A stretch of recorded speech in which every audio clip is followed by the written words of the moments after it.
চাঁদপুর শহরের এক অবিচ্ছেদ্য প্রাণকেন্দ্র হচ্ছে চাঁদপুর কোর্ট স্টেশন বা কালীবাড়ি শপথ চত্বর এলাকা।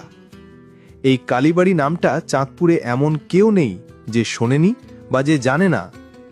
আপনি চাঁদপুর কালীবাড়ি শপথ চত্বরে আসলেই চারপাশে ভিড়, কোলাহল, আর তার মাঝেই চোখে পড়বে রোডের দুপাশে সারি সারি ফলের দোকান। মৌসুমি আম, কাঁঠাল, জাম, লটকন, করমচা, কাঠলিচু, ঢেউয়া ফল, এমনকি দেশি কাউ ফলও।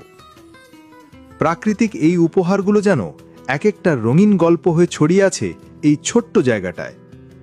গ্রীষ্ম হোক বা বর্ষা, এই দুই ঋতুতে দেশের নানা প্রান্তে যখন দেশীয় ফলের সমারোহ শুরু হয়, তখন চাঁদপুর হয়ে ওঠে যেন এক ফলের রাজ্য। তবে একটা কথা বলতেই হয়, এই বাজারে আপনি পাবেন স্থানীয় কৃষকের চাষ করা টাটকা ফল, যা শহরের যে কোনো জায়গার চেয়ে অনেক বেশি তাজা ও স্বাদে ভরপুর। আর মজার বিষয় হলো, শুধু গ্রীষ্ম বর্ষা নয়, বছরের অন্য সময়গুলোতেও এখানে অনেক দুর্লভ ফল পাওয়া যায়, যেগুলো শহরে থাকলে শুধু গল্পেই শোনা যেত।